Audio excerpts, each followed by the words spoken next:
We're here today with Beth McDougall, Dr. Beth McDougall. She's been practicing medicine since 1998, and she's the founder of the Clear Center, that's all capital letters. At the Clear Center, they practice Western medicine, naturopathic medicine, Ayurvedic medicine, and other medical disciplines. And Dr. Beth McDougall is also the co-founder and chief medical officer of Jizen in Mill Valley. It's a place where integrative medicine meets biooptimization, and that is a place where you can heal. Please welcome Dr. Beth McDougall for an electrifying talk.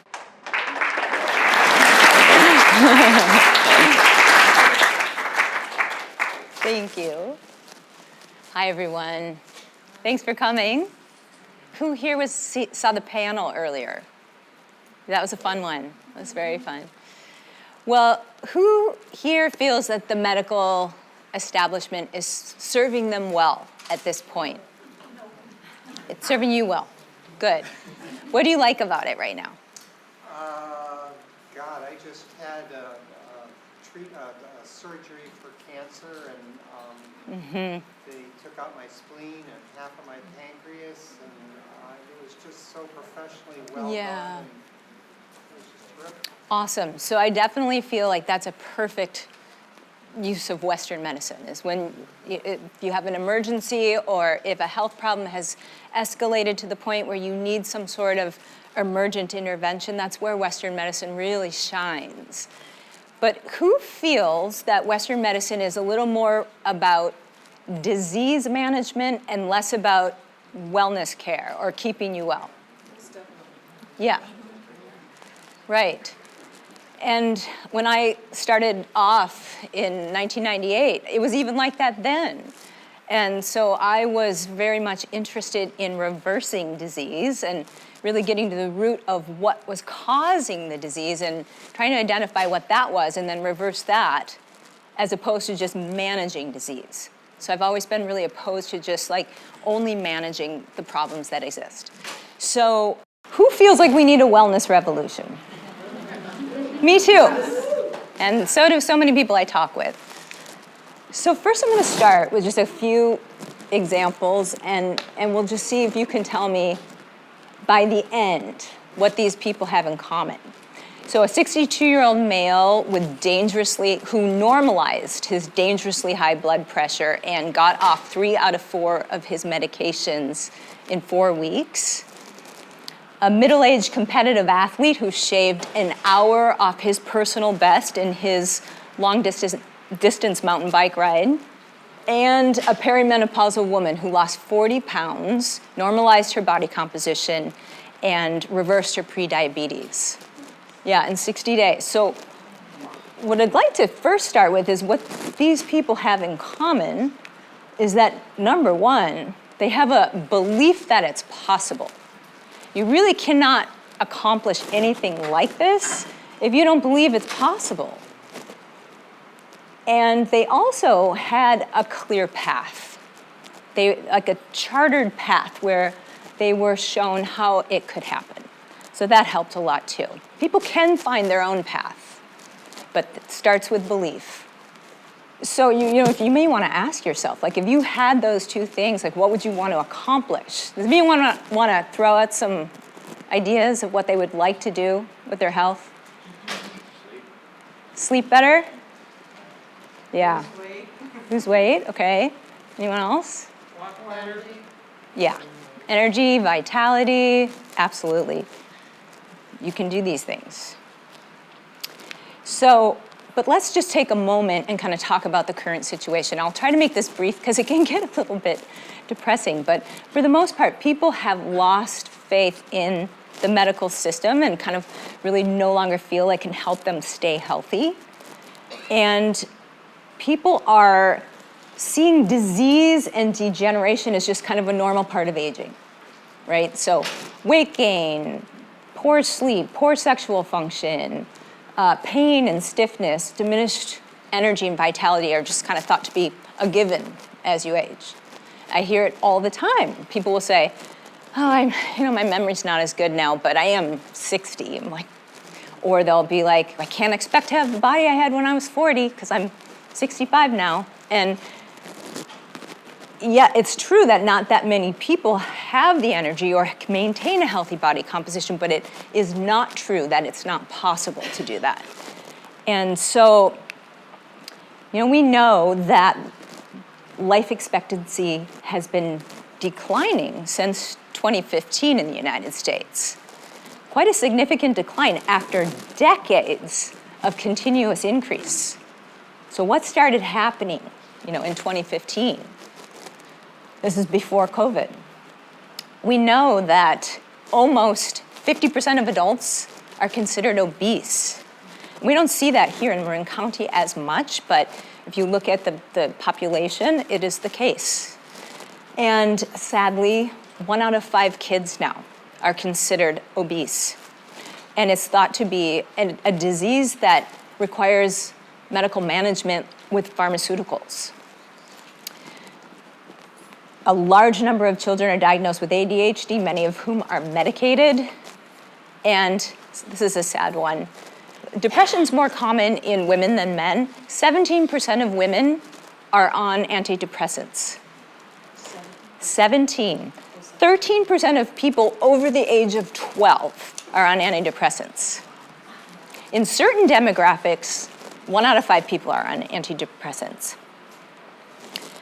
And we know that Alzheimer's affecting 11% of people over age 65.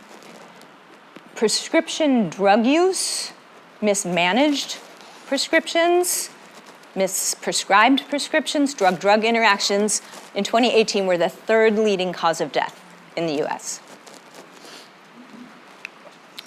So it doesn't have to be this way. It really doesn't. And so sometimes you'll see people that are just vital and aging beautifully. And what are they doing?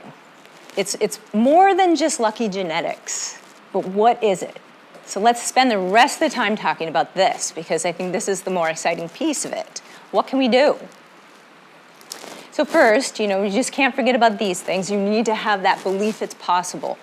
And unfortunately, when you look outside of you and you see evidence to the contrary, for a lot of us, it begins to inform our sense of what's possible. So it takes discipline and kind of self-mastery to kind of continue to see something different than what's coming in through your external senses of what you think is possible. And it's helpful to have this clear path, kind of charted by experts who have scoured the literature, sorted through the data, and come up with practical applications of how to apply all this new information about lifestyle and targeted supplementation and good diets and even now this emerging area of biooptimization. So we'll talk about all these things, lifestyle practices, figuring out what's the right diet for you, targeted supplementation, detoxification, my favorite topic, mitochondrial therapies, and improving oxygen utilization. So you can almost start to think, we'll go in depth, but these are the pillars here of what is required to prevent illness, to turn illness around, and to live a healthy, vital life. So first of all, maybe people could throw out some ideas about this. What would you say would be good lifestyle practices? Meditation. Yes. What did you say? Healthy eating. Yes, for sure. Woohoo, yeah, for sure. Sitting out in nature. Yes. And sleep. Sunlight. Excellent, yeah. Okay, so let's start with exercise. So we know, this is all pretty obvious, but we know it reduces stress, improves cardiovascular health, maintains a healthy weight and body composition, boosts immunity, improves your mental health, improves cognition, and muscle mass is now considered the currency of longevity. Has anyone ever heard that? Because there's been tons of studies showing that it increases your lifespan and your health span. Absolutely very important to maintain muscle mass. And so some people say, well, what do you have to do? How much do you really need? It's going to differ for each person, but at least muscle training 2 times a week, and then at least 75 minutes of moderate cardio in a week. Very important. And ideally, you're spreading that throughout the week. It's not all in one day. Okay, so sleep, thankfully, has really come to the forefront of our attention thanks to Matt Walker and other people that have been talking about the benefits of good sleep. To me, it's really so important that, like, when people wear Oura rings, I like, do you mind if I look at your sleep? Because we go through their app, and I like look at how much deep sleep people are getting, how many times they wake up at night, how much time they spend asleep versus awake. What are the ratios of all the different stages of sleep? To me, this is so important that I want people to structure their whole lives around improving their sleep quality. It's that important because why? It's been shown to lead to a longer lifespan. It's been shown to reduce cognitive decline. And of course, it helps mental health. And did you know it improves body composition? Are you all familiar with that? I notice it myself. Like if I'm putting on a little belly fat, it's because I haven't been sleeping well. It happens. So I do everything I can to make sure I get a good night's sleep. And so much goes into it. Let's just spend another second on this. Waking up and going outside in the morning is important because it reminds you it's day, hooks you into the circadian rhythm of the earth, and allows you to have more energy in the day and sleep better at night. Making kind of data driving what you're eating and when you eat before you go to bed, super important. Some people have to have a very light meal at night in order to have a good night's sleep. Some people actually need a more complex meal because they need help keeping their blood sugar steady during the night. It varies from individual to individual. And it's really good to figure out this for yourself. You know, either just by subjectively looking at, well, how do I feel when I wake up in the morning, or by wearing one of the monitoring devices like the Oura Ring, my favorite. So sunlight exposure, we're gonna dive a little more deeply in a moment into this, but again, it's just the circadian rhythm. We've really become a sun-phobic culture, and it's so sad to me because I never bought into any of that. It is why we live on the earth.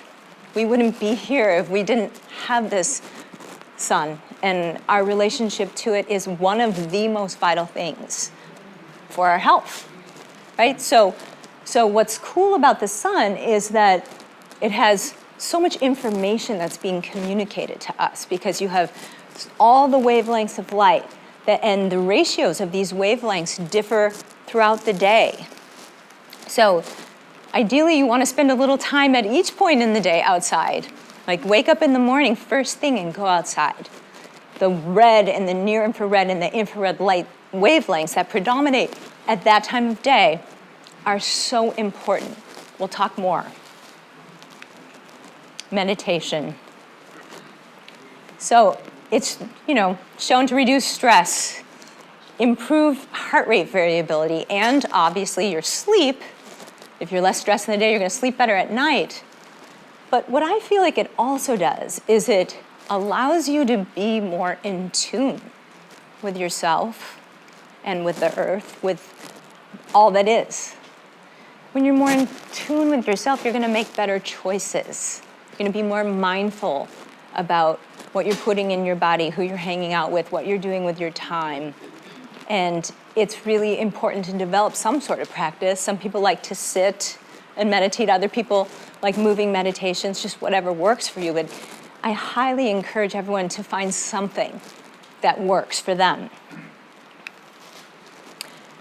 And then mindful eating. So ideally, we want to be taking advantage of this beautiful bounty coming out of the earth and choosing high life force quotient foods. Just noticing the beauty and the colors and the life force in the food that you're choosing is so important. And then paying attention to how each food makes you feel. We're all so busy and we kind of go along unconsciously eating and whatnot, and not really putting 2 and 2 together if an hour after eating we all of a sudden feel tired or spacey or foggy-headed or joint pain or gut problems, whatever. So it's really good to tune in right before you eat and ask yourself, am I even really hungry right now? Yes or no? What would feel right to put in my body right now? And then right afterwards, how do I feel? Maybe an hour later, how do I feel? So that you begin to establish all of these cause and effect relationships. And then in terms of nutrition, it's really important to figure out what diet is right for you. Because there's no one diet that's right for everyone. And there's probably no one diet that's right for you throughout your entire life. Does that make sense to people? You're going to meet, if you look at like the ratios of the macronutrients, so we're talking like the grams of carbohydrates, the grams of protein, the grams of fats, you're going to have different requirements based on where you are in your stage of life and what you're doing. Are you a growing teenager or a triathlete? You're probably going to need more carbs. Are you a sedentary office worker, or are you a woman that's moved into menopause? You're probably going to need to eat fewer carbs in order to maintain a healthy body composition. So this matters. And how do you know? How do you know? One thing is to just look at your body composition. It is going to tell you, are you eating right for you? But another way to know is to look at labs.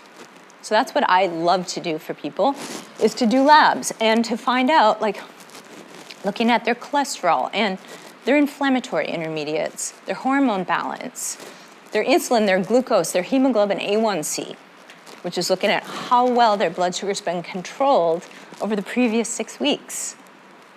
From these indicators, you can learn so much about whether you're eating the right diet for you.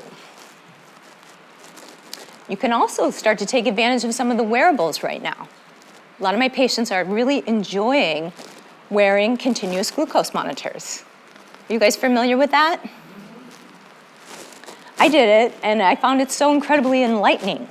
I wore it and realized that if I put oat milk in my coffee, I spike my blood sugar 50 points. If I put almond milk in my coffee, I go up 10 points. But what's interesting about this is it's very individualized. I learned also, there's someone raising their hand back there. But how do you know what tests are really deterministic? Because you talk to one doctor and they say, well, the sugar level is blah, blah, blah, blah, blah. You talk to another doctor and say, well, your blood type is not supposed to be taking blah, blah, blah, blah, blah.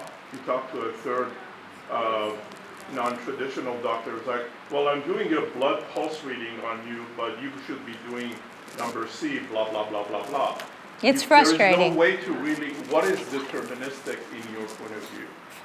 Yeah, well, it is very frustrating because you get a lot of different advice from different people. You read a lot of different things. But I've just over the years really kind of gotten to have a strict sense of what I think is appropriate. For example, we'll just say hemoglobin A1C, 5.2 or less is where you want that. Okay, if it's over 5.6, you're pre-diabetic. And then if it's, I forgot what it is, 7.4 or something, then you're in diabetes. But that's the allopathic opinion. You talk to a homeopath, they'll tell you something completely opposite. I don't think so. Not with that, not what I just said. But, for example, I spend a lot of time looking at what happens before your hemoglobin A1C rises by looking at insulin, for example. Asking the question, how much insulin does it take to give you a normal blood sugar? And most people don't measure that. And before your blood sugar goes off, your insulin, the amount of insulin that's required to control that blood sugar in certain individuals increases. And that's a problem because insulin causes you to make more cholesterol. It causes your kidneys to retain salt and water, so your blood pressure goes up, and it causes you to put fat in your fat cells around the middle. And it's an inflammatory promoting hormone. So it's very common for someone to come in and have some belly fat, high cholesterol, high blood pressure, and body pain, and brain fog. And then what happens? They go to the doctor, they get on an anti-hypertension drug, they get on another drug for their cholesterol, which exacerbates the problem, and then they get on eventually a drug for diabetes, and then they're on like painkillers, when really you can turn this ship around. You don't need to be on all those medications if you do what it takes to turn it around. So that's what I think needs to happen. And so what do you do? So in that case, you begin exercising, and you begin realizing that the food you're taking in is not doing you any favors because it's not jiving with your biochemistry. So you have to look at, okay, well, what can I do to enhance that insulin receptor so it doesn't take so much insulin to control my blood sugar anymore? You usually have to restrict carbohydrates. So you eat a diet that has lean proteins and lots of healthy vegetables and good fats. And you restrict restrict carbohydrates, begin exercising, work on mindfulness, work on meditation, improving your sleep quality, and you will turn this ship around. I've done it thousands and thousands of times, thousands. But anyway, so the continuous glucose monitors can be really helpful because they're so enlightening, because it is very unique to the individual. Not everyone is going to have a 50-point spike when they put oat milk in their coffee, but if you do, you should know about it. So, and then occasionally, because I do a lot of blood work on people, there's a need for some targeted supplementation. So sometimes people have adrenal fatigue, and they can really benefit from some herbs or nutrients to support their adrenals. Or sometimes people need some help relaxing at night. They are doing their meditation, but they could really work with some like relaxing minerals and amino acids. Or maybe they have a vitamin D deficiency or a B12 deficiency. So supplements can be very helpful. And then in more severe cases, we do intravenous treatments on people. So there's like sometimes when people are dealing with an actual illness, we're really taking it up a notch and working with intravenous solutions and peptide therapy. Have you guys heard about peptides? No? Okay. Yes? Yeah, so it's a huge field, an emerging field. Like almost every week there's a new peptide. But you can work with peptides for improving your sex drive. You can work for improving your immune system, for enhancing the secretion of growth hormone, for even helping your mitochondria. There's peptides that speed soft tissue injury. So these are the kind of supplements that we do. What are peptides? They're like small protein fragments that communicate with your system. And so, traditionally most cultures focused on detoxification. They had regular cleanses in the spring, for example, or spring and fall, and we don't do that, and we need it more than ever. So highly, highly recommend that people kind of look at that, even if it's also just eating a lot less. So you're burdening your system less. Like there's one trend that I think is really good, which is this intermittent fasting trend that is out there right now. Because most of my patients that do it feel so much better. And it's like giving your body a little longer in a 24-hour period to kind of clean out the debris and just, kind of start coping with some of the toxic load. Go ahead. Sorry, I'm just curious if cleanses or intermittent fasting can be dangerous sometimes. At what point it becomes unhealthy to do that? Yeah, it can be. I mean, you have to be very in tune with your body and see, like, is it making you feel overly depleted or is it actually helping? But sometimes if people have profound adrenal fatigue, they don't do so well with cleansing or intermittent fasting. But otherwise, most people can do it and feel better when they do. And you don't have to do it for very long. Like if you think about just putting your eating time in a 12-hour window. Some people do a 10-hour window. Some people do an 8-hour window, and rarely, some people can do a 6-hour window. But you don't have to do it every day. Just even some of the time, it just allows you to really clean things out.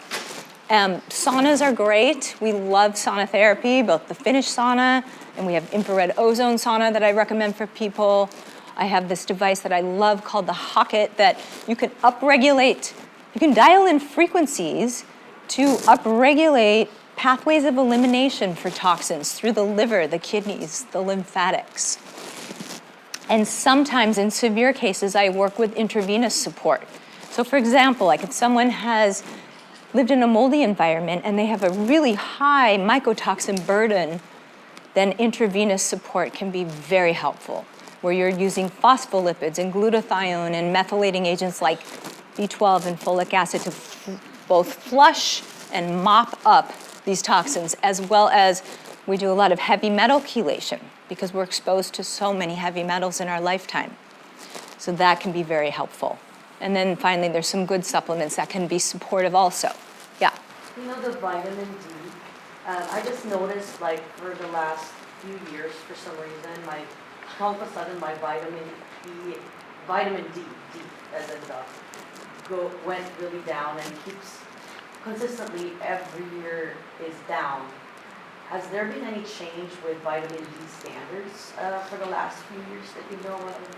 Because for the first several years I've never had vitamin D deficiency, and all of a sudden, and then I talked to some people and they experienced the same thing. Well, most people are deficient, especially at this latitude. We don't get that much sun, and because we're such a sun-phobic culture, we don't spend enough time in the sun. And so we've covered up our bodies, we're putting sunscreen on when we're outside, and we're not absorbing as much as we should be. So sometimes you need to supplement vitamin D and kind of target the range that's optimal between 60 and 100. Yeah. You mentioned peptides, so that I was thinking that it's a pharmaceutical thing, and like I knew a doctor who treated chronic fatigue way back when. I can't hear you very I well. knew a doctor who treated chronic fatigue way back when, and used some of those IV. But you mentioned peptides, I looked it up, it's a pharmaceutical. How do you know that these IVs, what are the sources of these IV? I just wonder, treatments that people So have. peptides are both available by prescription, and then some are available online that people are taking. The oral peptides, for example, people are ordering them themselves. I mean, how do you know the sourcing is what it is? Well, I have pharmacies I've worked with for a long time. Okay. Yeah. Pharmacy. Yep. Okay, so now mitochondria. So really, when you look at it, why do we age? Oh, That's a good point, yeah. The telomeres, right? Right? Yeah, our genes get shorter. Awesome. Anyone else have any ideas? We age because our mitochondria age. Do you guys know what mitochondria are? Yeah? Powerhouse of the cell. Right, powerhouse of the cell.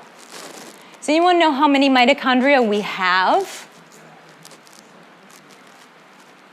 Any ideas? Millions and millions. So millions and millions. Anyone else? So we have 37 trillion cells in our body, and each cell has between 100 to tens of thousands of mitochondria, each cell. So we have a lot of them. And the number of mitochondria per cell varies depending on the metabolic demands of that tissue. So your neurons have the most. And it's very important that we keep the health of the mitochondria up, because what do? They take the oxygen that we breathe, the glucose from our food, and they get run through a series of chemical steps, enzymatic steps, to produce ATP, which is the energy currency of the body. And this determines our health. Our health is dependent on how much energy our cells can generate, which is then dependent on the health of the mitochondria. So it's truly, really and truly the holy grail. the holy grail of medicine. My entire career, I've been working to help find ways to support the mitochondria. And thankfully, we are learning a lot of good ways to do it. Thank goodness. Because when we improve the health of the mitochondria, we improve our health. We can really turn disease around. We can slow aging. We can reverse biological age, actually. Okay, so one thing is we can, back to what I said before, eat a high life force quotient diet, because when you're eating a lot of fresh vegetables and fruit, you're getting loads of electrons. Actually, you're getting antioxidants that can protect the mitochondrial membrane from damage. So the action in the mitochondria takes place in the membrane of the mitochondria, and it gets damaged by oxidative stress. So when you are ingesting things like this, when you're having salads and living foods, you're really doing a lot for your mitochondria. Exercise. So when you exercise, you're increasing the metabolic demand of your muscles. And that is asking the muscles to make more energy. So exercise has been shown to both cause you to make more mitochondria and to improve the efficiency with which they generate energy. Really cannot say enough about exercise. It's just good for everything. And then this data coming out on the sunlight and the mitochondria is just so compelling. So the morning light that has the red, near-infrared, and infrared wavelengths predominating is so beneficial for your mitochondria for so many reasons. But let's say one is that new science, literally within the last year, this is new science to me, is that the majority of melatonin in your body is actually produced in the mitochondria. And sunlight will promote the production of melatonin, which happens to be a powerful antioxidant. So when you are outside, you're protecting your mitochondria. The other cool thing is that mitochondria produce water as well as ATP. Does anyone know that? They actually make water for us. So you've heard about regular water and then structured water, right? So infrared energy coming from the sun structures the water being produced by the mitochondria. And that effectively pushes the enzymes together so that the electron transport chain functions more effectively. So basically, you're trying to make ATP. You want to speed the efficiency of your mitochondria's ability to do that. You want to push those enzymes together by exposing yourself to sunlight. Other cool thing, first step in steroid biosynthesis. So your steroid hormones, your testosterone, your estrogen, your cortisol, DHEA, pregnenolone. Very first step starts in the mitochondria. The body will take cholesterol and convert it to pregnenolone, which is the grandmother steroid. That happens in the mitochondria when the mitochondria is exposed to sunshine. And so that's, if you get up in the morning and you go outside and you take the light into your face, into your eyes, you're feeding your mitochondria, you're telling your mitochondria to boost the production of pregnenolone, which then in turn boosts your cortisol, which people think is bad. It's not, it's important. This is what allows you to wake up. It's like coffee on steroids. This is what helps you wake up, be productive your whole day, and wind down later. Because now your body knows that was morning, it's no longer morning.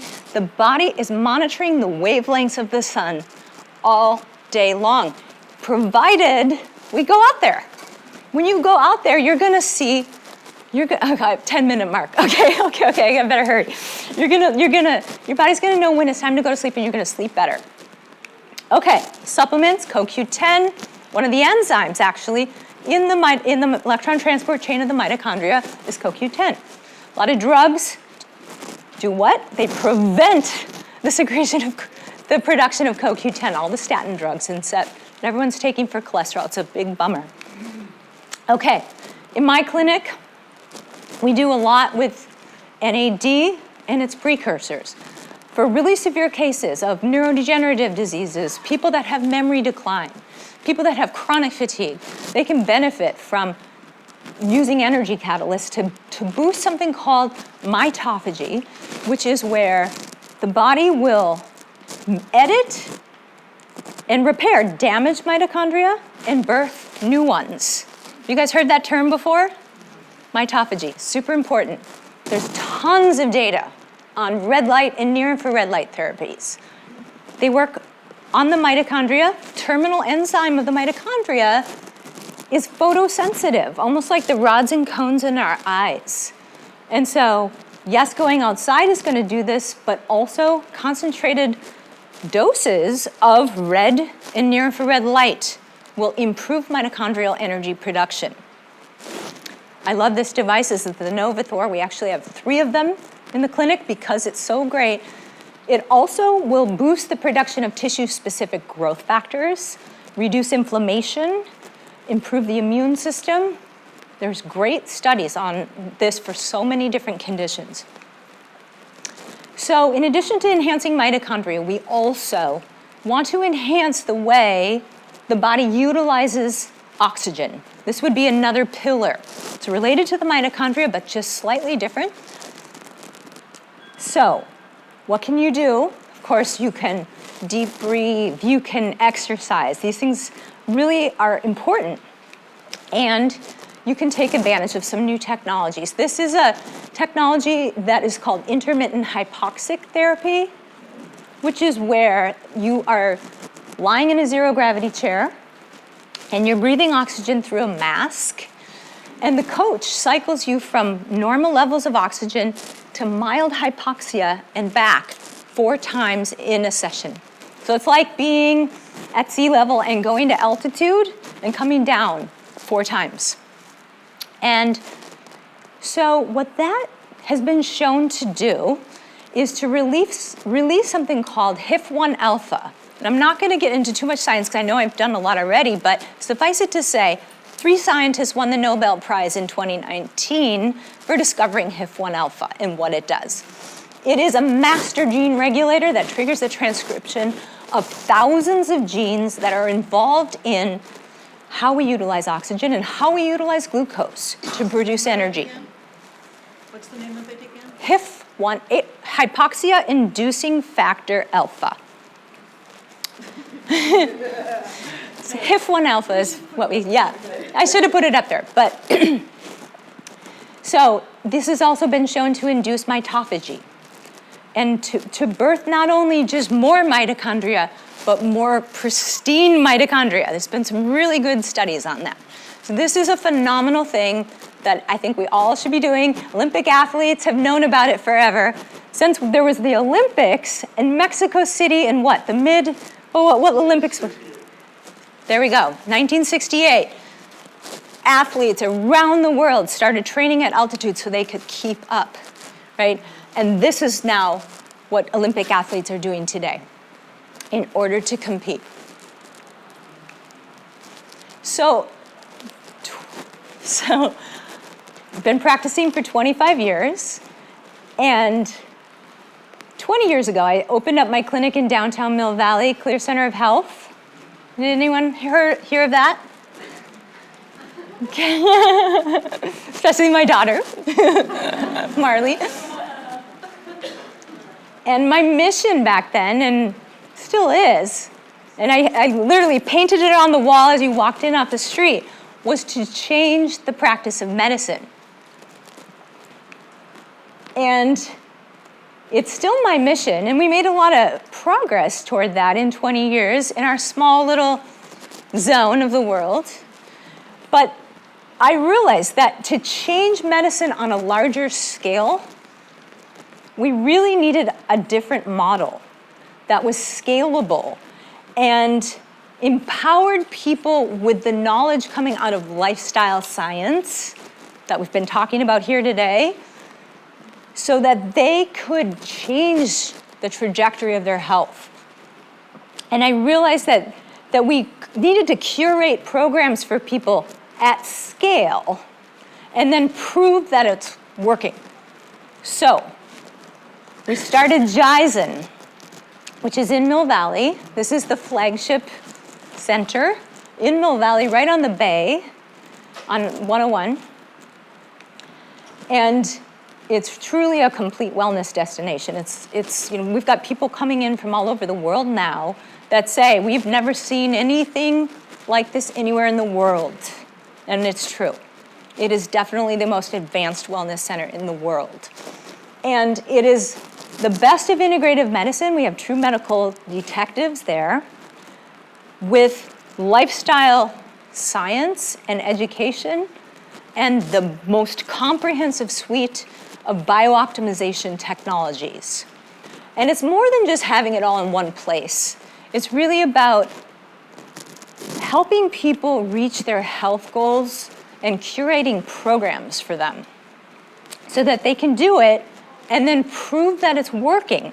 So I'm all about the data. I know that we swim in data, and sometimes we're so overwhelmed by data, it's not even meaningful anymore.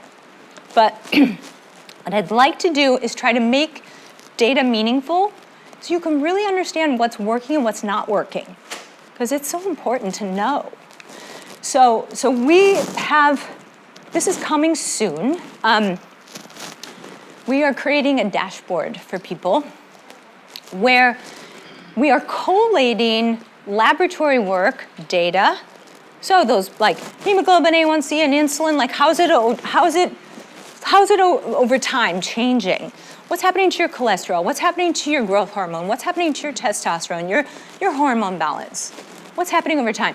But also, we're collating data from biometric testing, like resting metabolic rates, VO2 max testing, which is to date kind of one of our best ways of looking at how well are your mitochondria working, and body composition analysis. And then data from wearable devices like the Oura Ring, like the Whoop, like the continuous glucose monitor, or if you're doing a keto diet, from the Keto Mojo test strips that you're testing your ketones. It all goes into this.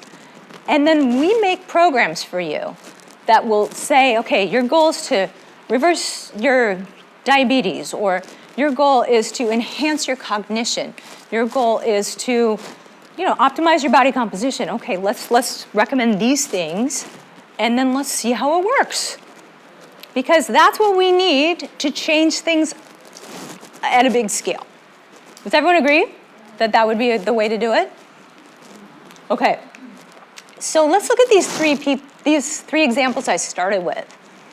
So we have this 62-year-old male who came in with blood pressure like 220 over 120. He was on 4 medications. He had already had 1 stroke. He said, this is my final stop. I feel like I'm going to have another stroke and die.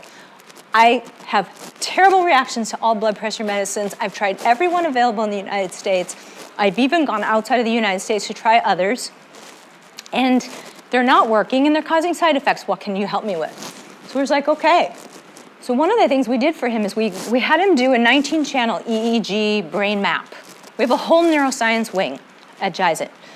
And what it showed was that his autonomic nervous system was stuck in a fight or flight pattern. He had like old childhood trauma, and everything was just like locked up in there. So of course, his body's like always stressed. It's gonna amplify his blood pressure, right?